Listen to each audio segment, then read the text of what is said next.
Hey guys, my name's Ian, I'm Daryl. and this is the Announcer's Table presented by ringicon.com.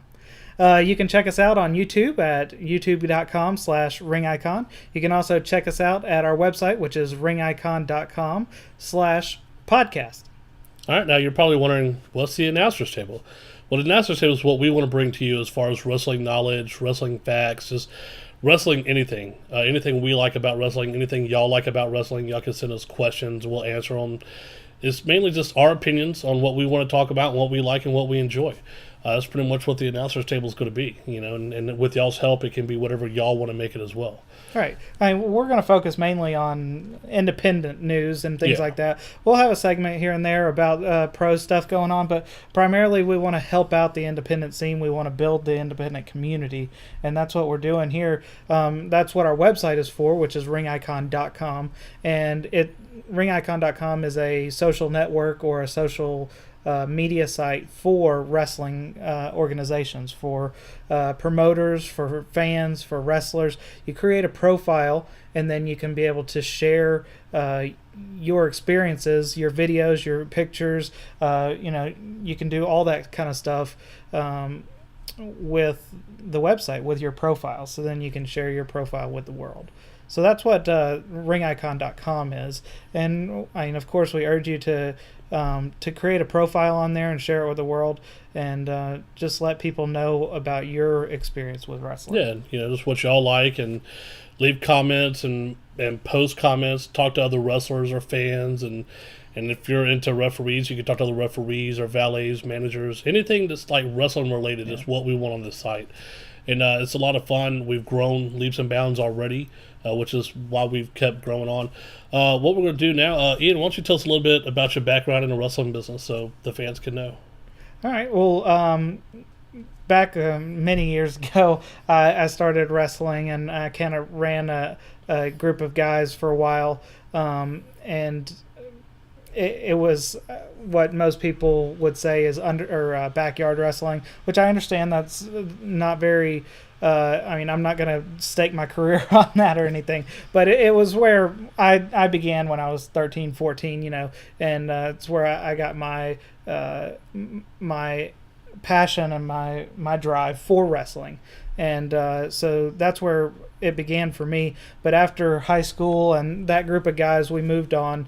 We had a great organization. We had a professional wrestling ring. We had about 10 to 12 guys that wrestled every couple months, and we'd put on shows about 30 or 40 people. For a backyard group, it was fun, but definitely not professional, and we never claimed to be professional. Backyarders should not claim to be professionals, but after that, I was trained to be a referee for about 3 or 4 months while I was training to be a wrestler in North Georgia by a lot of great guys like Scott Prater, Seth Cruz, Michael Cross, Shane Williams, a lot of guys in North Georgia that really trained me in professional wrestling. And I was watching tapes from back then the other day, and I realized that for the first 4 or 5 months of me wrestling, I didn't win a match. It was against, I finally won a match against Boyd, and Boyd passed away a couple years ago, but he was a great wrestler, and he taught me a lot. So it was really cool to go back and see my first win was against Boyd, and it was actually a hair versus mask match. Yeah, I was there. I remember that. He had long hair at the time, so it was I remember that. Yeah, it was pretty win. cool. And I ripped off his mask, and I spun around and everything, and then I realized that he had 2 masks on, and so I still didn't demask him, but it was long. Yeah. But I did wrestle for after I got trained professionally, I wrestled for a good 3 years, and then I just kind of stepped away and worked on my career, and but now I'm back, and we've started this website, and this is my passion, is to really get the wrestling community back together and to really grow the wrestling community, because there are some kind of boundaries between the northern wrestling community, the western wrestling community, and the south East community of wrestling. So Absolutely. I think that's where Ring Icon really is growing to bring the U.S. together in that. But enough about me and my history. I'm sure we'll hear more later. But tell us about your family and things like that. All right. Well, as you know, we've been friends for a really long time. I grew up in the wrestling business. My family, my dad was a wrestler. A couple of my uncles are wrestlers and was wrestlers. My brother-in-law's a wrestler. So I've just kind of been around the business. My grandpa, who died a couple of months ago, he was a referee. So I've been around it since I was just real little. And I've always enjoyed wrestling. I've always loved it. I've never been a wrestler. I've been in matches, but I've mainly been like a manager, commissioner, announcer, any kind of role like that I've done. Primarily heel. You just have the heel face. Yeah. You know, I don't think you pull off baby very well. No, the only time I've ever really been a baby is if I was doing like the announcer's part. But typically, like if when the promoter puts me out there as a manager or something like that, because I tend to be able to, I think, and some other people think I can draw some good heat from the friends. I think, and so looking like I do is pretty easy as well to get people to not like me. So I've always been like the hill manager or the hill whatever, and so I just love wrestling, and I excuse me, I remember when you started off, and because one of my uncles helped train you a little bit, and I ran with the guys that helped train you, and so it's just a lot of fun. You and I have growing through wrestling, and then us starting this and going forward.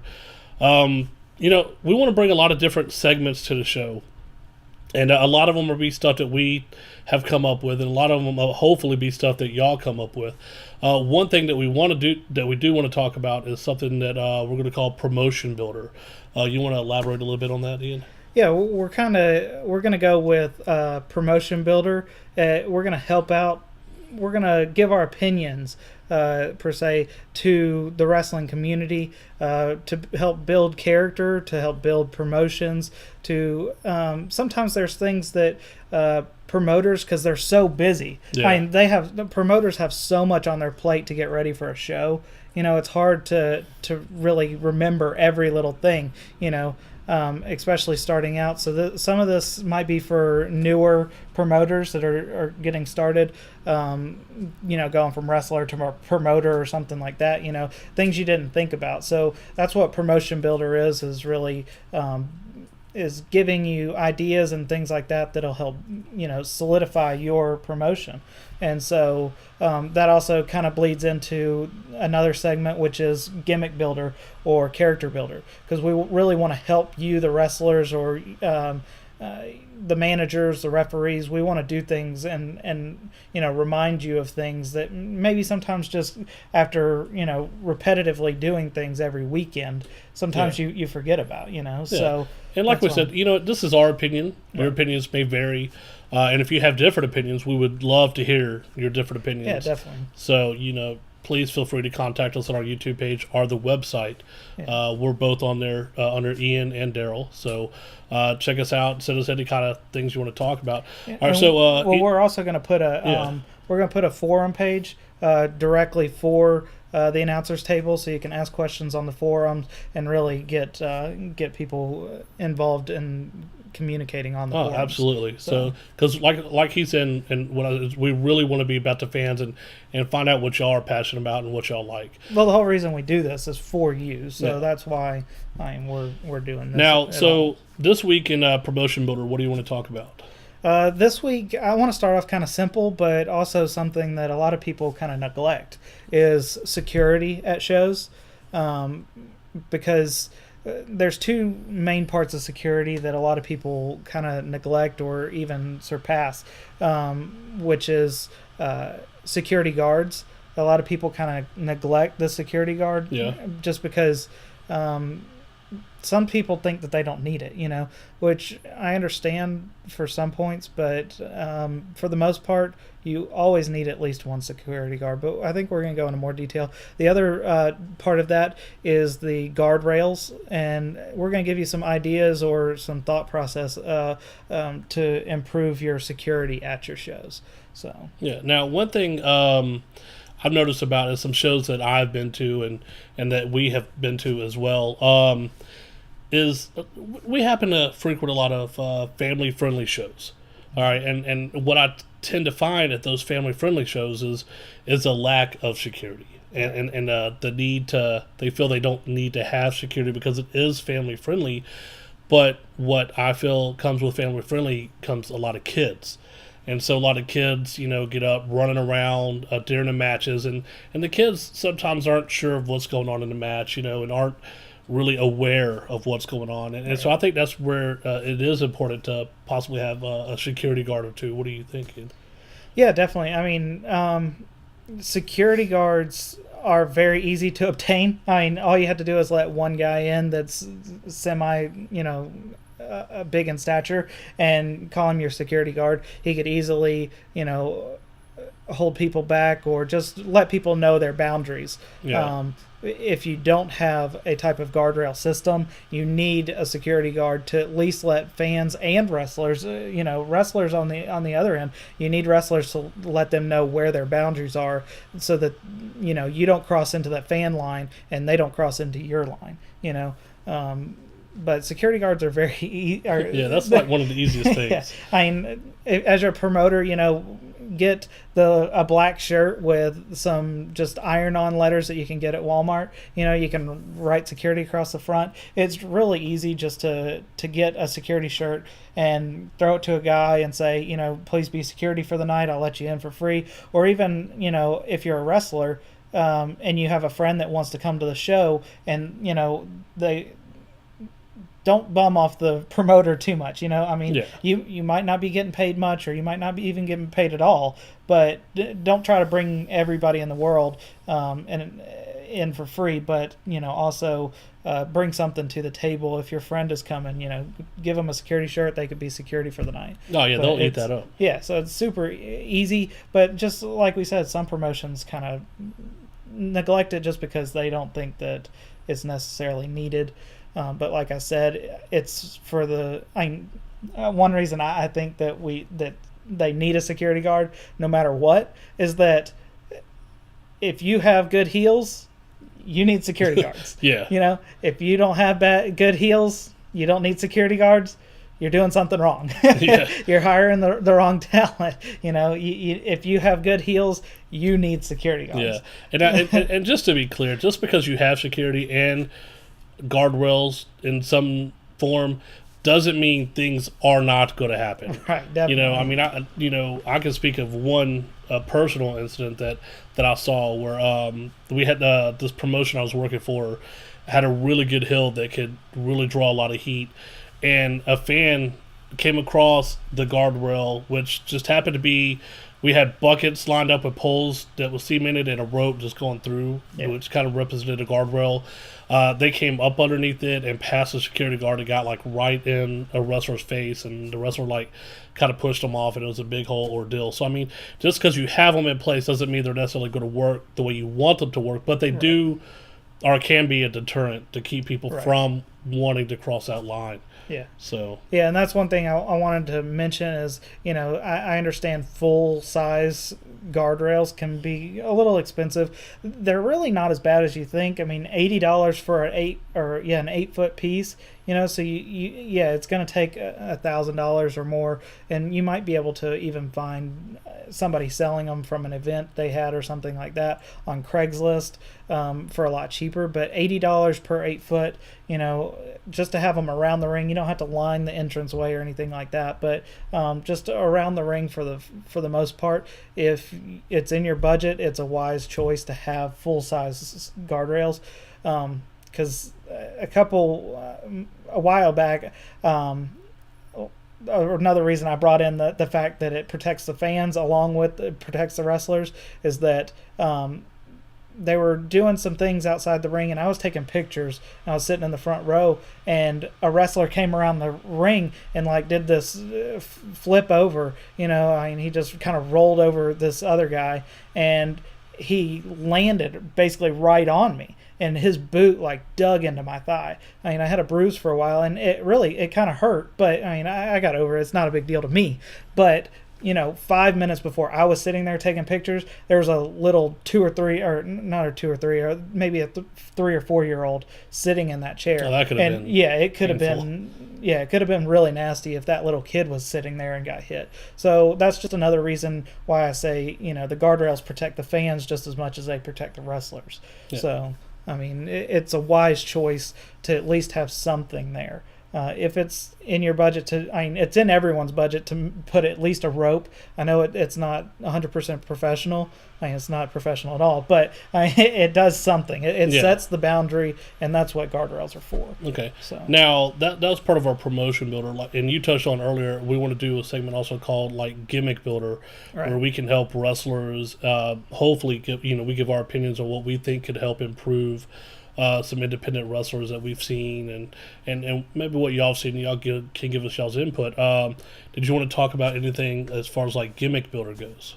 Yeah, we're just going to touch on it right now, but I think a really good start is the beginning of every character is the entrance music. If you can have a good entrance music, and I know entrance music is very particular to the character, so I'm not going to sit here, and I don't think we're going to sit here and try to say your music sucks, no. But at the same time, there's music that fits and there's music that doesn't. And so you really need to evaluate your entrance music. Yeah, and pretty much what your persona is. I'll just give an example. If you're playing a kind of methodical character, someone who's kind of a slower moving, kind of really think about everything you do kind of person, you don't want to come out to some dubstep, right, something that's going to, just boom, boom, boom, boom. It doesn't fit with your character. The audience, I don't think, will be able to resonate with what's going on with the character. Right. And honestly, I just thought about it. It's okay, you have on ringicon.com, I don't want to plug our website and everything, but you can upload your entrance music. Maybe upload it and maybe find out what people think about it. Yeah. Sometimes you can tell a lot by an entrance music, because it really needs to set the mood for your character, and so you really need to think about your music. Yeah, and the crowd could really get behind it. I remember I was at a show this one time, and there was a stable that was really over at this time, and they always came out to Voodoo by Godsmack. Right. And one time at the promotion, the music stopped playing. It just wouldn't play. But everybody knew they was getting ready to come out, and so they were so over. The fans actually started singing their entrance song, and which was kind of a cool experience. Yeah. And I was like, wow, that's really neat. That's when you know you're doing something right. Yeah. Not necessarily as a promotion, but that stable at least was doing something right. To have the whole audience start singing their theme song so they could walk out. That's when you know you got it. I hate to say it, but it's just like Fandango with WWE, Yeah. It's a catchy song. It really gets people going right off the bat. The character, I don't find appealing. I don't think I've seen a lot of mess ups with that. Yeah. We might talk about that in a pro segment sometime, botches, things like that. But everybody botches. I'm not going to knock on wrestlers, especially ones that are, pros. Yeah. So obviously he's doing something right, but his character, that music just throws him over the top. Oh, absolutely. So, that's just because you love them or hate them. Yeah. Everybody in the audience is throwing their fingers up and humming along and fandangoing, I think is what they're calling it. Yeah. It's silly, but it works, and that kind of proves our point with, have your music fit what you're wanting to throw out there. Yeah. Okay. So Well, that want to wrap that one up. Another segment we want to do is we want to have interviews. You know, we want to interview different independent wrestlers and stuff like that. And so we have a series of questions that we're going to ask every guest that we have on. And it's 10 questions, and it's going to be the same 10 questions every time. Not that we won't add more or anything like that. Y'all can submit questions if y'all want to know who's coming on. We'll post it up on our site, ringicon.com. And you can see who's coming up in the next week or so, and you can submit questions, and we might be able to ask your question. What we're going to do is we're going to run through the questions. I'm going to ask 5. He's going to ask 5 to me. And so that way y'all can see what questions we're talking about. Yeah. Now, the first question I'm going to ask you, Ian, is what is your favorite gimmick match? Okay. Gimmick match in a pro sense, because I don't believe this is possible in an independent scene.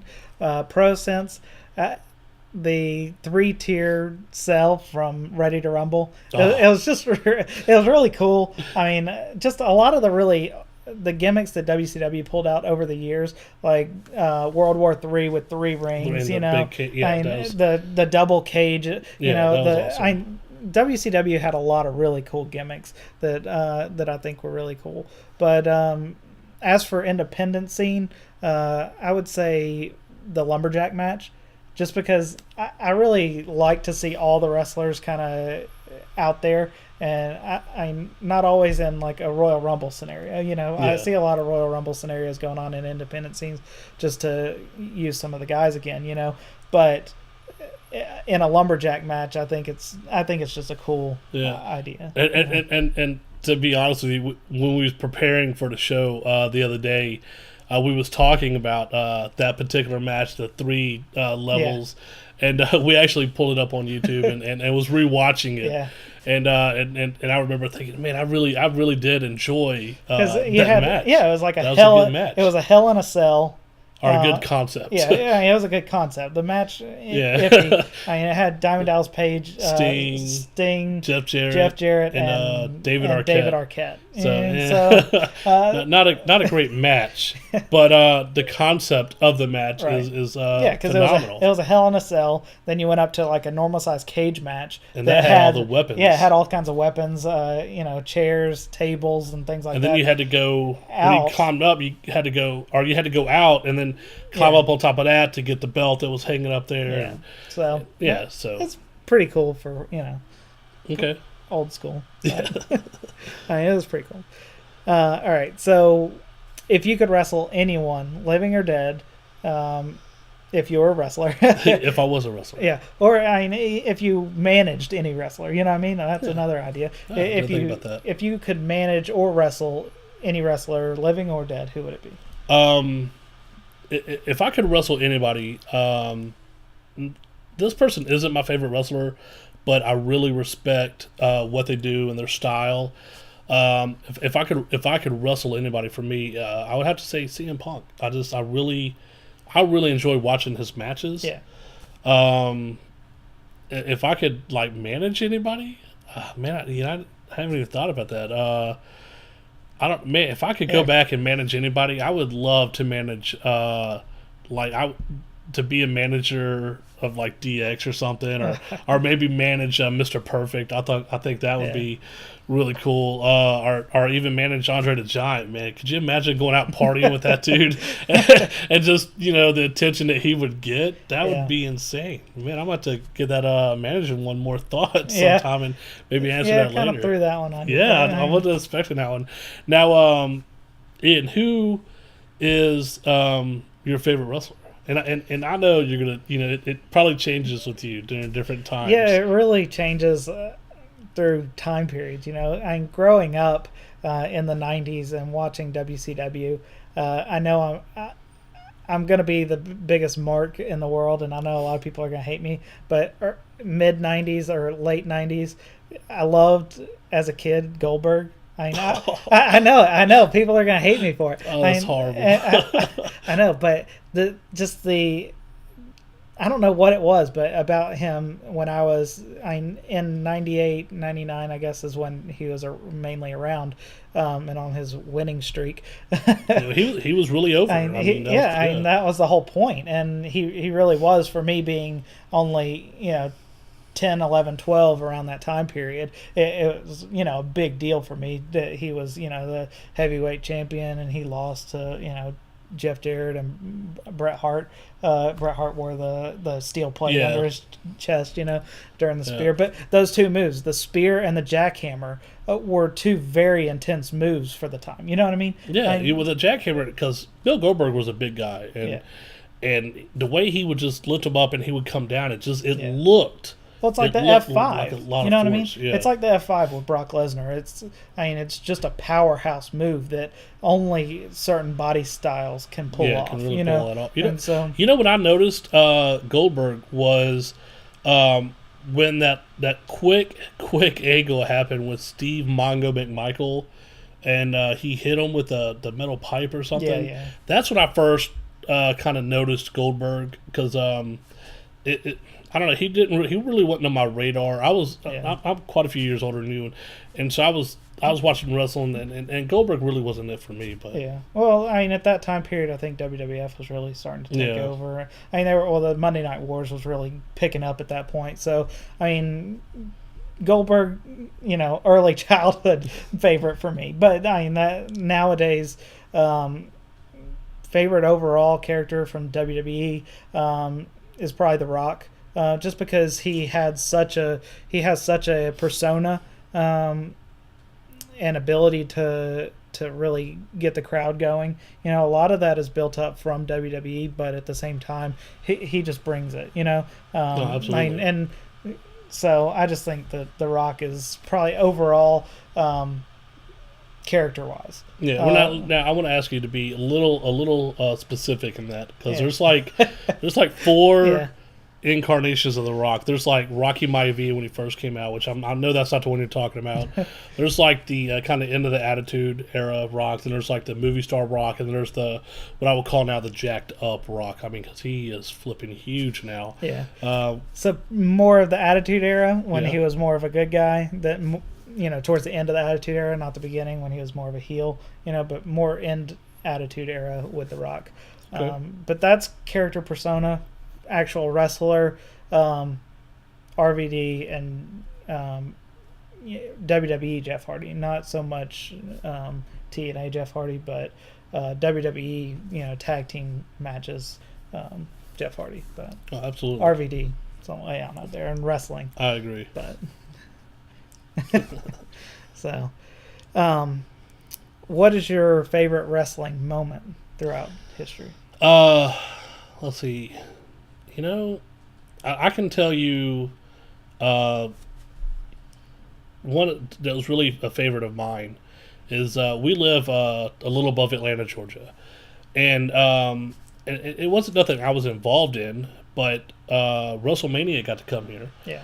And we had never had a WrestleMania here in Georgia. And it came, and I remember I was so excited. I was like, man, I'm going to this show. And I got to go, and my tickets were like the last row. I was up in the rafters, pretty much, but it didn't matter to me that I was that high up, because the whole fact I was there. Yeah. I got to experience it. I did all of WrestleMania Access. I did the little tours. I got to see all of the Undertaker's whole coffin there, and the different people he beat throughout WrestleMania and stuff. And so to me, that is hands down like my favorite wrestling anything is the fact I got to go to WrestleMania. Not too many people really get to say that. I know a lot of people go to WrestleMania. Yeah, I lived right up here, and I didn't go to WrestleMania. Yeah, you should have been. I'd imagine it was probably better to watch it on TV, which a lot of things are.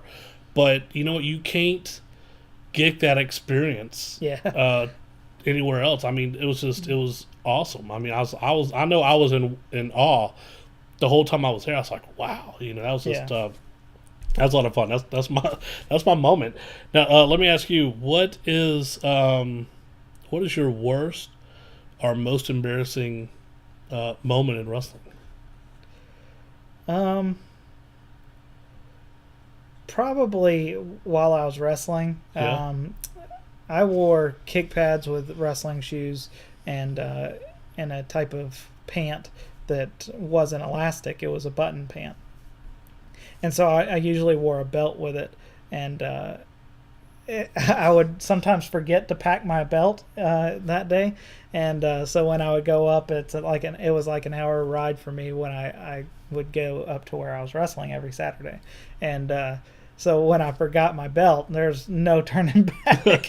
I wasn't going to go It's back. like going right down the road. Yeah, so there was a couple nights where basically my pants were just unbuttoning and falling down like every 2 seconds. So I was like buttoning them up in the corner and trying to lay out, and it was pathetic as a wrestler. You look back and just say, man, that was so stupid. Why didn't I just always have a spare belt or something? Yeah. Or there's a Walmart right down the road Yeah. where he was wrestling at. That We was could have it went to too. Walmart and got a belt. Yeah, so I mean, it's just one of those. I mean, I don't think it affected the show or affected the crowd or anything like that. Well, I think it affected the crowd, the well, ladies. the ladies of the crowd. But, I mean, you know. I mean, overall, I don't think it affected much other than just me knowing it wasn't very professional on my part to keep that.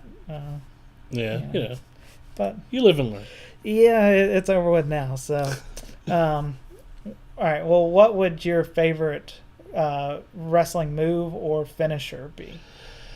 Well, my favorite wrestling move, as I know you know, is the Shinning Wizard. To me, that's just if it's done right, it looks and sounds amazing. Yeah. My favorite finisher has got to be the Canadian Destroyer.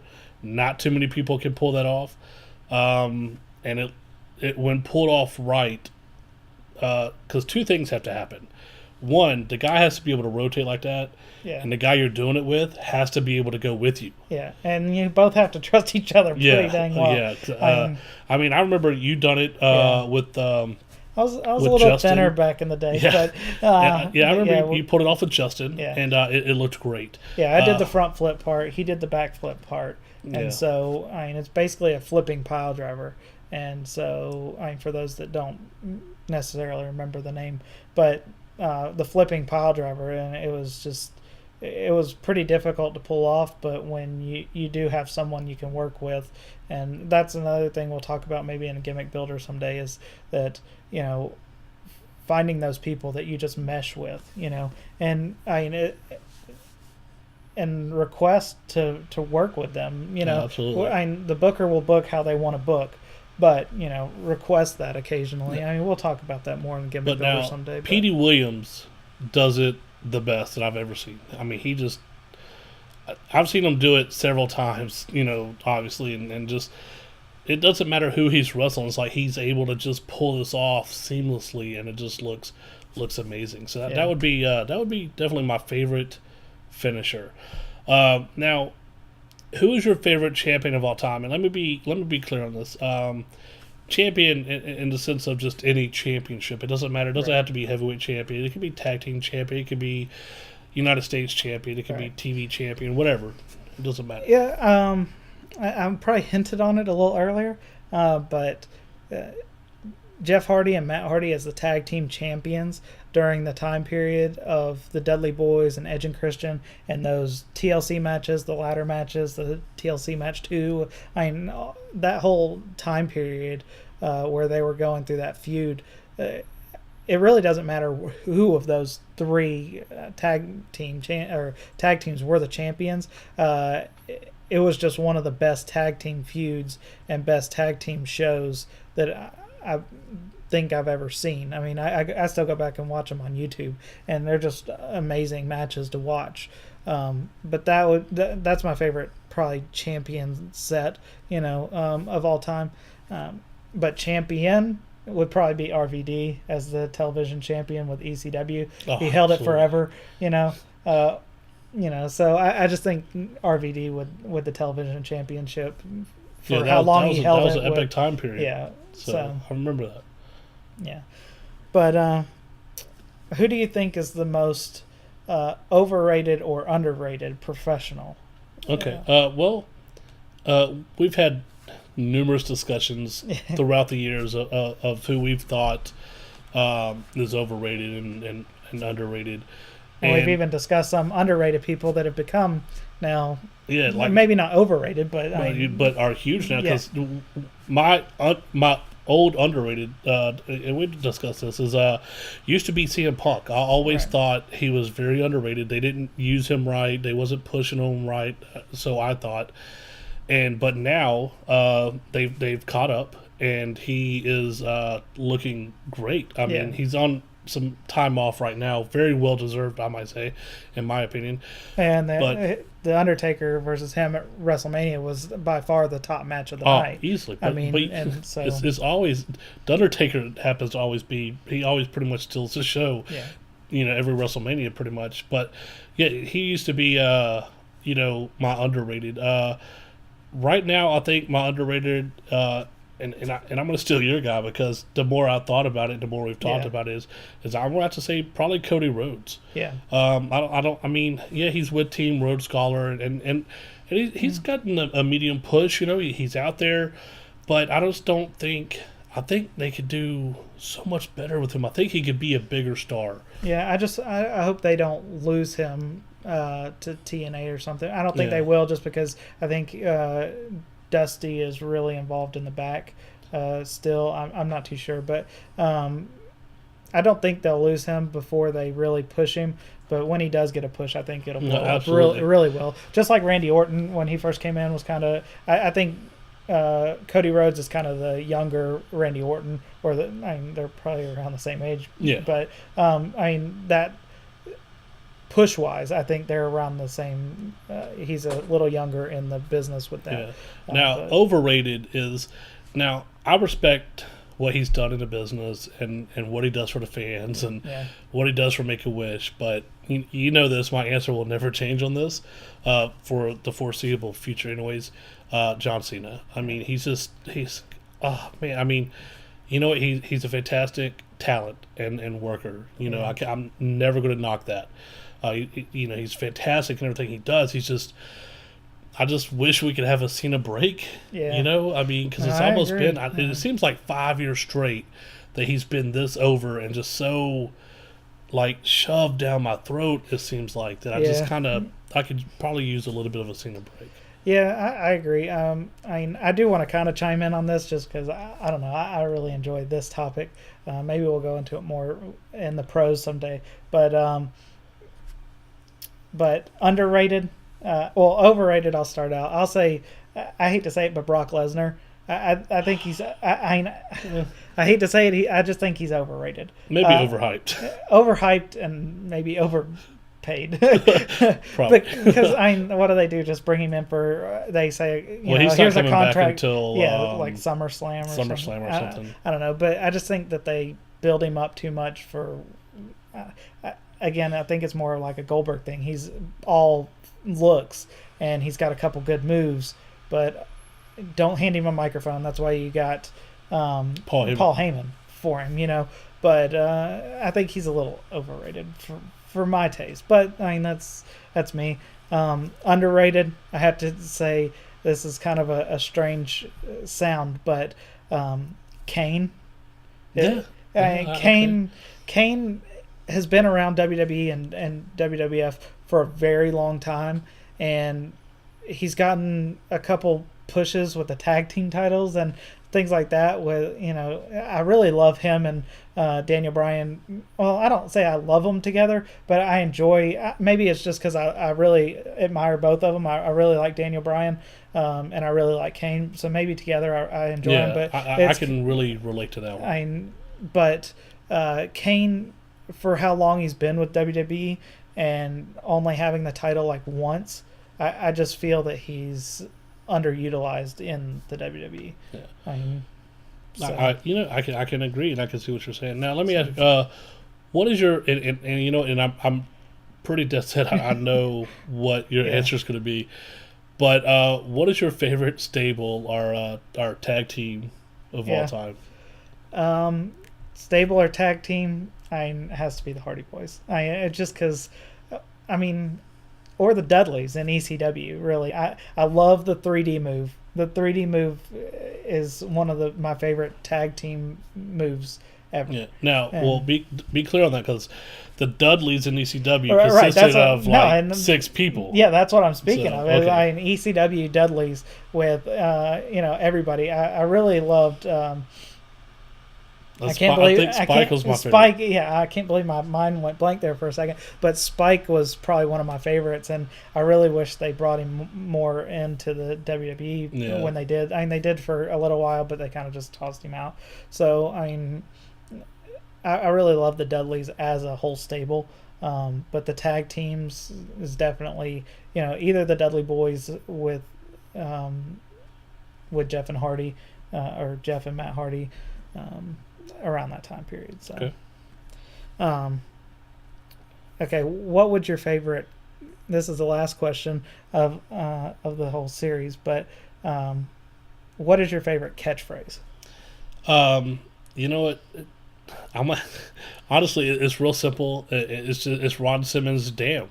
I mean, it's just. I mean, come on, how to the point, and how many different ways can you take it? It's so clear and simple. He just comes up. He's like, damn. I mean, that's just that's it. I mean, that's my favorite of all time. I mean, there's other lots of great catchphrases. The Rock has a bunch. Stone Cold has a bunch. What? Exactly. So I mean, there's a whole bunch of them, but that one is just my favorite. Now, those are the 10 questions we're going to ask anytime we have a guest on. And they're really to just bring up conversation, to bring up their history and things like that. You probably learned a lot about our personalities and our style, and that's what we want to do with the wrestlers, the promoters, the referees we might have on, and other people, and even fans. I mean, there could be certain fans that we bring in, and it really just brings in the idea of and you know what we can do is on our website ringicon.com, we'll post these questions. Go in, create you a profile, and answer them. Let us know what you think, what your favorite champion is, or your favorite stable and tag team is. And cause I'd be curious to see what y'all have to say. So easily. I mean, we'll post that up there. Go to our website, check it out, and let us know what you think. Now, one of our other segments we talked about a little bit is going to be called The Pros, where we just kind of discuss real quick something that we like or don't like and what's going on on TV wrestling. Yeah. Right now, for me, I just want to bring up the Aces and Eights angle, Right. and the part of the angle I want to bring up is AJ Styles. Yeah. Okay, for several weeks, they've been hyping this. AJ's going to patch in. He's going to do this. He's going to, and for several weeks he didn't say a word. Right. And I remember you and I having phone conversations about, this is kind of getting stale and just kind of like, I just wish they would hurry up already. And then he patches in. He drinks the beer, which is just whatever, and then he like turns on him like real quick. I'm like, all that build up. I kind of feel let down. What do you think? I agree. I mean, one problem that we see that we've talked about privately, is that what are they doing? Like 4 months between a pay-per-view, and because I think they went to four pay-per-views a year, so it was 3 months. Every 3 months. So they have such a long period of time, with one show a week. To really build up a story, and so till the next pay-per-view, and it just feels like the AJ Styles portion of it has drawn out way too long. They brought him in way too early, I feel, but at the same time, I guess they had to start the promos for the pay-per-view just to get the thing sold, but at the same time, I mean, I do believe him and Kurt Angle will have a great match together. I'm curious to see what his role is going to be, because obviously he kind of set it up to where he's not going to be with TNA and he's not going to be with Aces and Eights. He wants to do his own thing, so I'm curious to see how that goes. One thing I did notice that I'm kind of like, okay, this really piqued my interest, was Magnus and Wes Briscoe, I'm kind of looking, that match that they had on Impact last week, was good. Yeah. So I'm hoping that storyline kind of develops some. 'Cause I'm Yeah. like, okay, I can see that. Wes Briscoe, he's still young in his wrestling career. We all know who his dad is. So I'm curious to see, how that goes and what they're going to do with that. I'm curious also to see how Garrett Bischoff does. He I think he has a good look to him, and so I'm curious to see how they're going to bring him along. Other than that, that's really all I have as far as like the pros goes. Yeah. Anything else you want to touch on with that? No, just WWE we've kind of talked about it's kind of getting repetitive. And, Yeah. The Triple H and the build up of Curtis Axel. I was kind of hoping for something a little. Really, I was hoping for somebody a little more established already. Well, I don't know. I kind of like the fact that Paul Heyman is taking a not made person, i.e., like CM Punk and I Brock think they Lesnar. needed somebody to really, because they've lost so many people to injuries right now and to breaks and things like that. And so I think they needed somebody that was kind of already established and to really bring in a more big like hype. a mid-carder person that they could have just took to the next level. Yeah, you think? it just feels like Curtis Angle was Axel. a little too. Curtis Axel was just a little too unknown to come out and be like he's the new heel for the. Yeah, because he wrestled as Michael McGillicuddy. Everybody knows that he was on NXT. That's what they built him as. I mean, we all knew then that was, Kurt Hennig's son. But yeah, he didn't really wrestle that long as Michael McGillicuddy, and then he was off NXT and off TV, and now they're rebranding. I'm curious to see how it goes. Yeah, but I get what you're saying. Did you have anybody else in mind that you thought would be good for that role? Obviously, I would love to see RVD and Paul Heyman hook back up, but I just don't think that's going to happen anytime you know what? soon. When Paul Heyman, when that whole rumor came out of Paul Heyman's announced another Paul Heyman guy, and I remember watching like all the websites and stuff like that, and it was all blown up. Everybody's hoping it was going to be RVD, and I can say I was like, man, that would be really cool. That would really awesome, pique my interest. But I don't know. I guess I was just hoping for maybe somebody from ECW that would have really brought some history with them, that they could build on instead of just building from the ground up. You know what? You never know. It could happen. So. I think they definitely need somebody fresh and new. Not fresh and new, but fresh to the WWE. Yeah.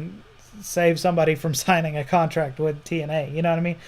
I'm tired of seeing, the talent that leaves WWE go to TNA. I want to see WWE keep their guys. And really go something with them. Yeah. So. Now, so I want y'all to interact with us, okay, via our YouTube page / Ring Icon, or our website ringicon.com. Go and make your profile.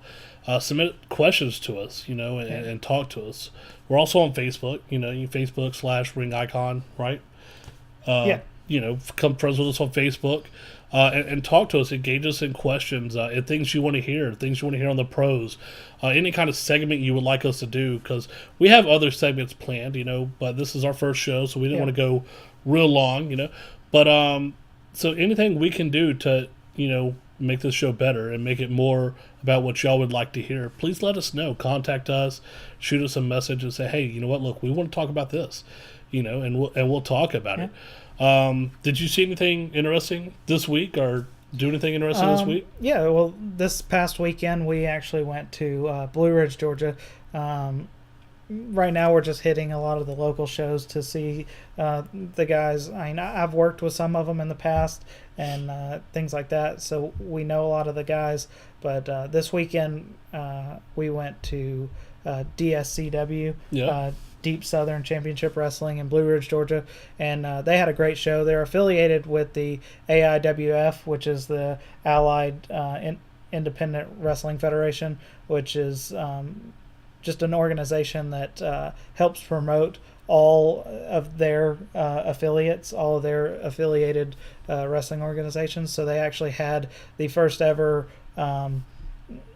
AIWF heavyweight champion crowned this weekend, which was Kyle Matthews, which is an excellent wrestler. He wrestles all over North Georgia. We've seen him at several shows. Yeah, we've seen him at several shows, and so he was crowned the first AIWF heavyweight champion. That's cool. Very proud of Kyle Matthews. Yeah, That's awesome. I mean, he's a great wrestler, and so it'll be great to see him defend his title in the next couple months against a lot of people, because it was a fatal 4-way, and there were a lot of great wrestlers. There was Justin Overstreet and Salem 6, I believe is his name, and I apologize, I can't remember the fourth guy's name, but it was a great 4-way match, and so I look forward to seeing what they do with their title. I'm interested to see what goes on with it. Now, as y'all know, we are local to Georgia. All right, if you are in Georgia and you'd like us to come check out one of your independent shows, send us some details. We'll come check it out. Obviously, we don't travel to too many other states, but if you have independent shows that you like, that you go to and you frequent, send us some video. We'll talk about it. I mean, we're not going to put anybody's show on blast and say, oh, you whatever. But I mean, if there's something you like in another show, send it to us. We'll watch it. Maybe we'll feature it one day. Definitely. Or something. A couple people want to thank today for today's show. Our executive producer Becca, makeup artist Trixie Rotten, and our sound tech Garrett. They all did a great job. Thank you very much.